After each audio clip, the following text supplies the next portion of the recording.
Ladies and gentlemen, boys and girls, children of all ages, welcome to Robert Sports Show. I'm your host, Robert. Alright, NASCAR Cup Series 32nd Annual Brickyard 400. 28th Brickyard, and 29th Brickyard, and 3 were in the Oval, with the 32nd race at the famed Indianapolis Motor Speedway. Brickyard 400, 400 miles, 160 laps, 3 stages, 50, 50, and 60.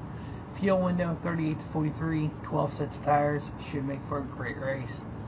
Only 10 of the 28 races on the Oval has the winner qualified outside the top 10. Only 3 times has the winner of the race qualified outside the top 20, and that was in 1996, Dale Jarrett qualified 24th, 2001, Jeff Gordon qualified 27th, and in 2005, Tony Stewart qualified 22nd. That 2001 for Jeff Gordon is the lowest anyone has ever qualified, 27th, to go on to win the Brickyard 400, so passing will be limited. And for some of you who complain and complain and complain and complain that you can't pass, this track you haven't been able to pass on since the beginning. So now, also with that, in the 5 races that had stage breaks, only 2 stage winners have went on to win the race, and that was both stage 2 in 2019 and 2020. So just because you win a stage and up front doesn't mean you're going to win the race.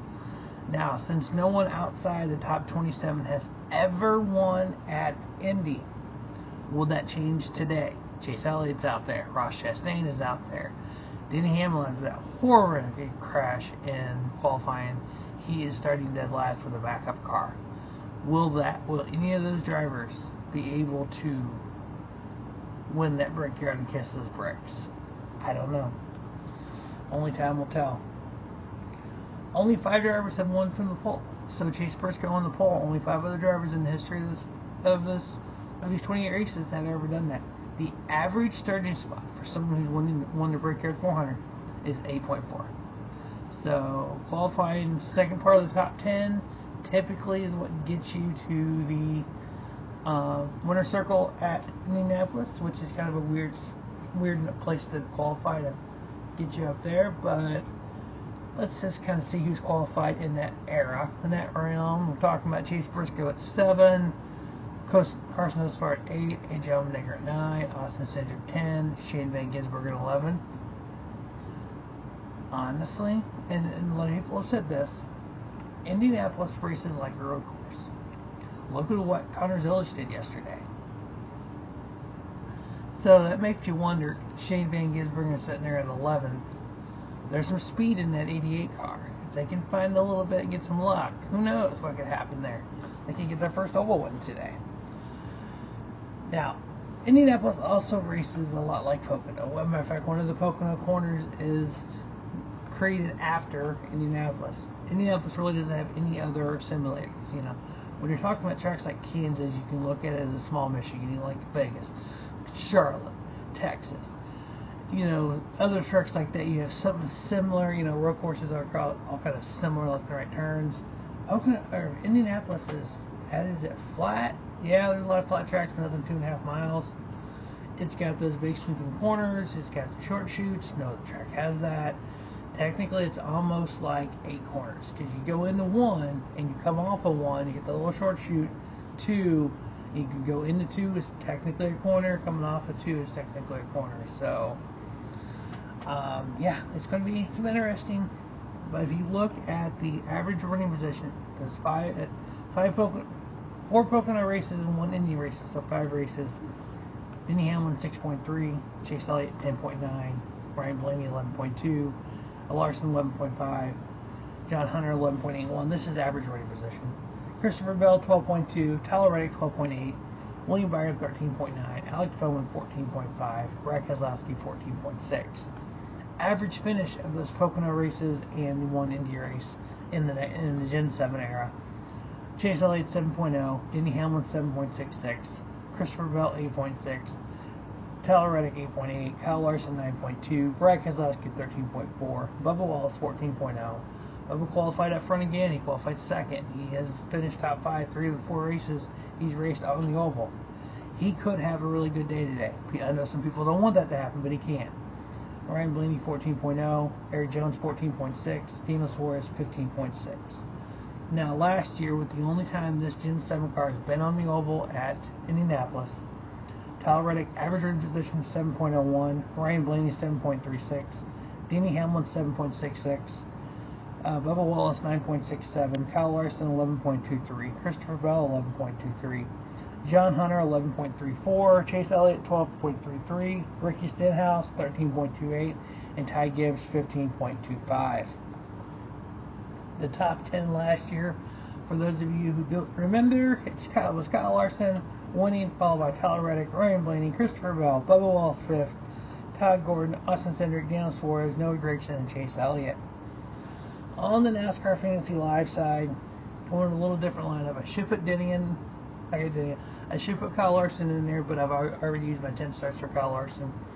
So I got William Byron, Chase Briscoe, Denny Hamlin, Ryan Blaney, Tyler Reddick, and Bubba Wallace in the garage. The head-to-heads, Christopher Bell, Tyler Reddick. I'm picking Tyler Reddick. Bubba Wallace and his buddy Ryan Blaney. Both. I'm picking Bubba Wallace on that. Denny Hamlin and Kyle Larson. Ooh. That's a tough one. With Denny starting from the back, I'm kind of going against Denny on that one. I'm going with Kyle Larson. And then the in-season challenge finale, Ty Gibbs versus Ty Dillon. Hopefully he does it in a tie.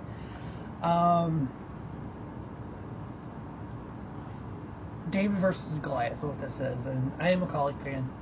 And so immediately I want to go toward Ty Dillon. I'm a Ty Gibbs fan. I mean, Ty Gibbs can go out there and get his first career win here. Other drivers have done it. I'm rooting for Ty Dillon here. And I think, and I want this, and like I said on TMD the other morning, I want this to come down to racing. I don't want Ty Gibbs to have an issue and Ty Dillon just defaultly win it. I love people asking Ty Dillon, if you and Ty are racing for it on the last lap, what are you willing to do? Right, really, people? I love Ty Dillon's response. Go ask Alex Bowman. I mean, he's not wrong. Alright, 5 races to go in the regular season, and I'm going to spark some people with that one. So, we do have playoffs this year, guys. 26 races down, 5 to go, 12 different winners. Right now, 4 spots on points. So, we got Chase Elliott, William Byron with a win, Kyle Larson, 3 wins, Denny Hamlin, 4 wins, Tyler Reddick plus 156, Christopher Bell, 3 wins, Ryan Blaney a win, Chase Briscoe a win, Alex Bowman plus 63, Chris Buescher plus 44, Joey Logano, Ross Chastain each with a win, Bubba Wallace plus 16, Ryan Preece minus 16, Kyle Busch minus 39, Ty Gibbs minus 52. 52 is 5 races, that's a must win.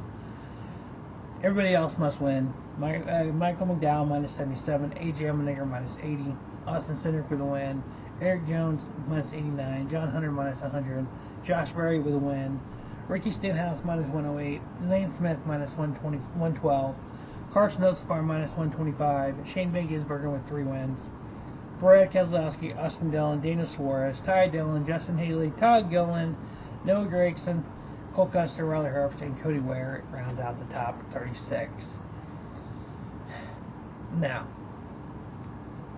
100% for me, I'd rather see a version of a playoff than full season. Here's why.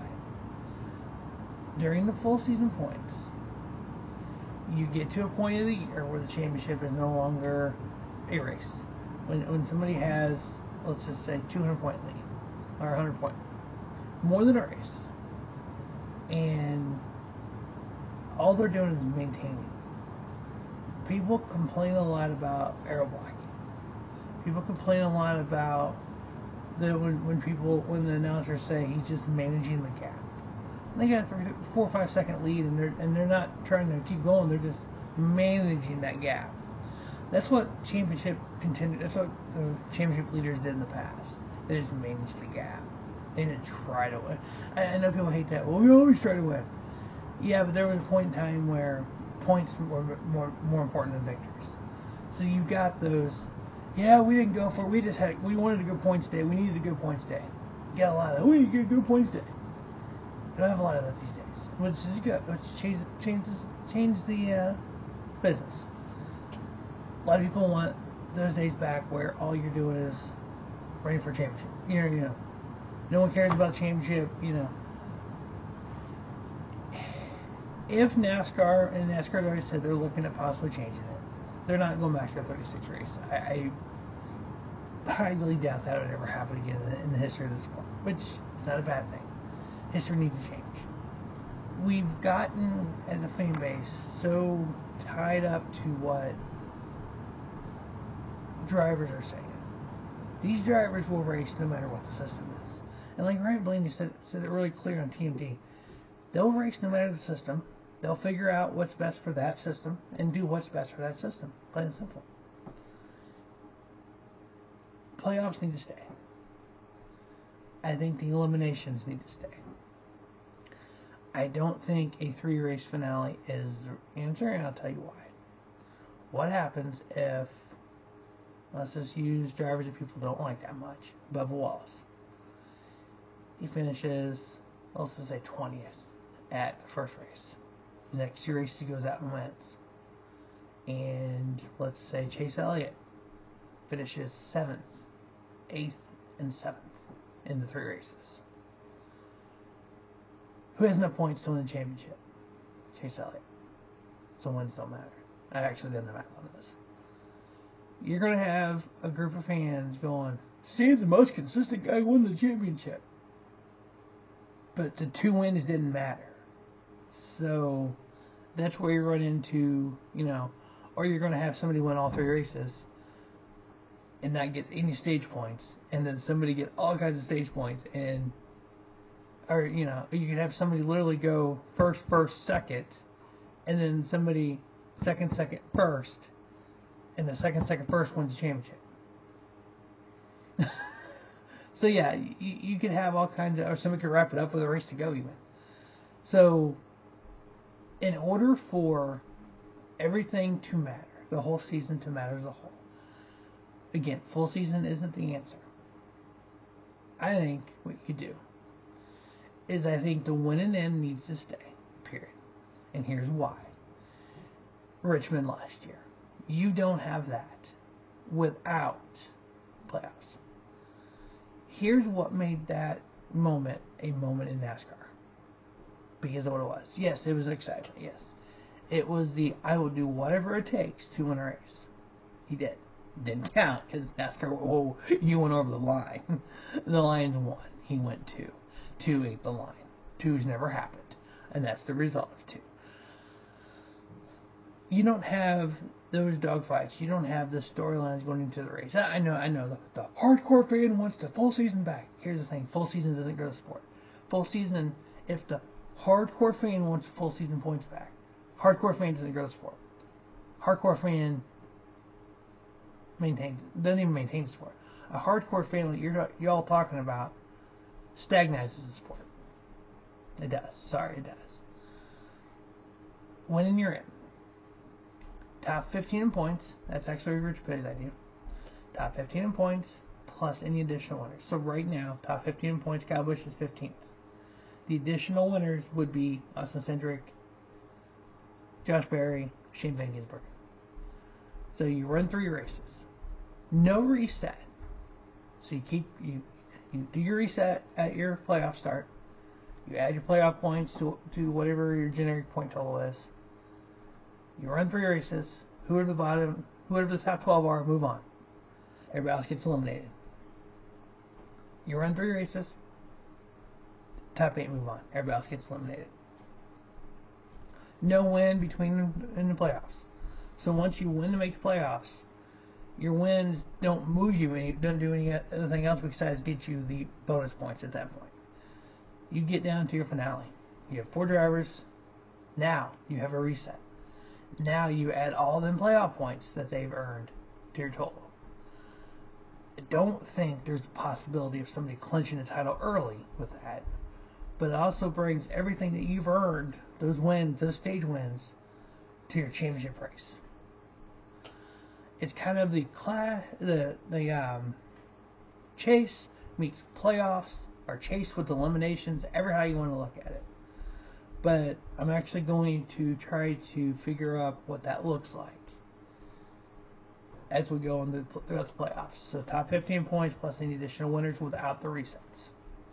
That's just my opinion. I honestly don't think they're ever going to go back to a full season. That's fine. I don't think they'll take in less than 16. That's my opinion as well. Everyone is welcome to their own opinion. Back to the matter at hand, the Brickyard 400. 4 picks to win the Brickyard 2025 edition. Chase Briscoe. And now I'm picking him from winning from the pole. Only 5 drivers that won from the pole. Guess what? He's an Indiana boy. There's a couple other Indiana boys that done quite well in Indianapolis before. William Byron. We've had drivers win the Crown Jewels.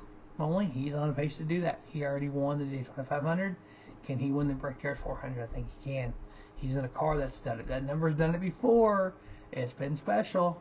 I think he's one of three. Only 3 drivers currently have ever won the Brickyard and Daytona in the same season.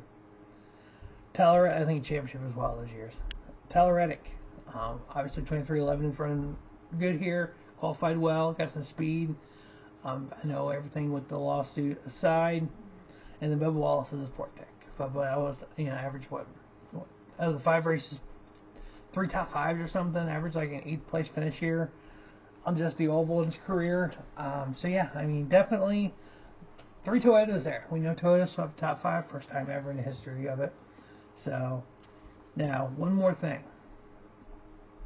If you follow me on social media, you know I've made the statement. This is the best era in NASCAR history. I get just annihilated for that sometimes. I get name called. I get everything under the sun. That's fine. Whatever. I don't care. But no one's ever asked me why. Why do you think it's the best era in NASCAR history? Well, we're gonna 3 key points. 1, we don't kill drivers. It's been 24 years since a driver died in NASCAR. In the bygone era of the 90s, quite a few drivers died.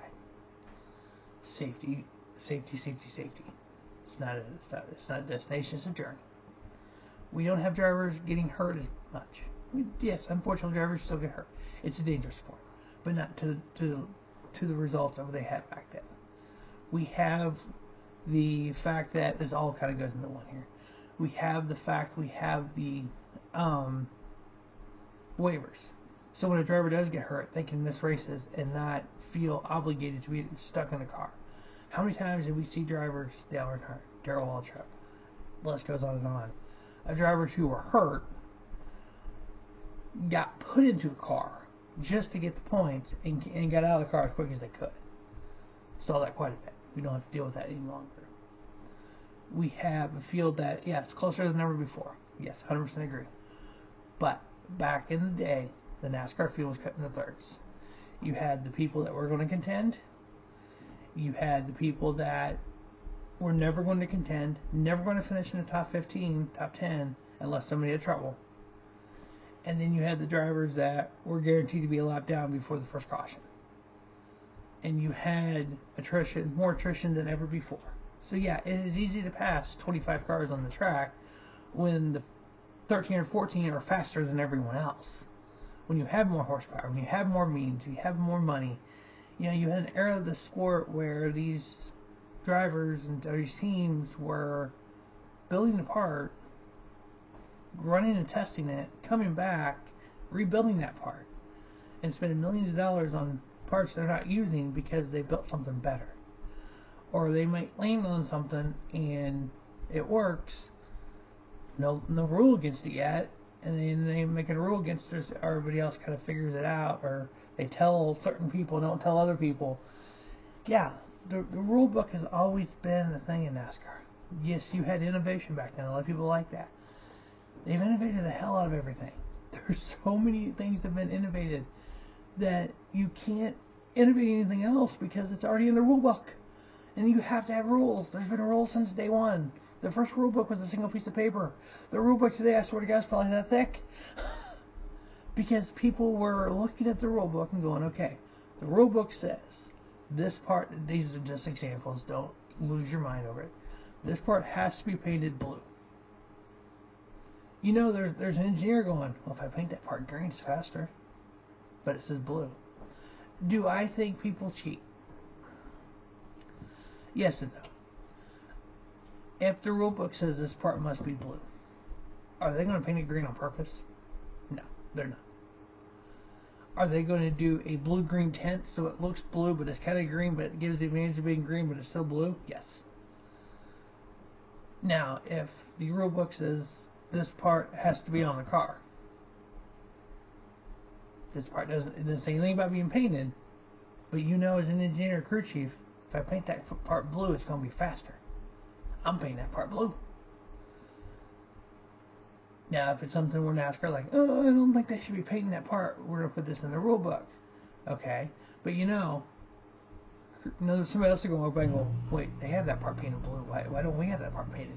Maybe we'll paint ours green and see what that does. That's innovation.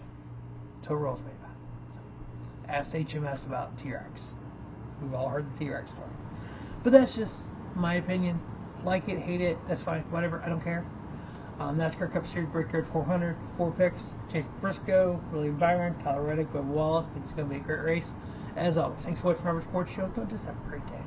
Have a 50 day Robert Sports Show, your YouTube leader in sports show content.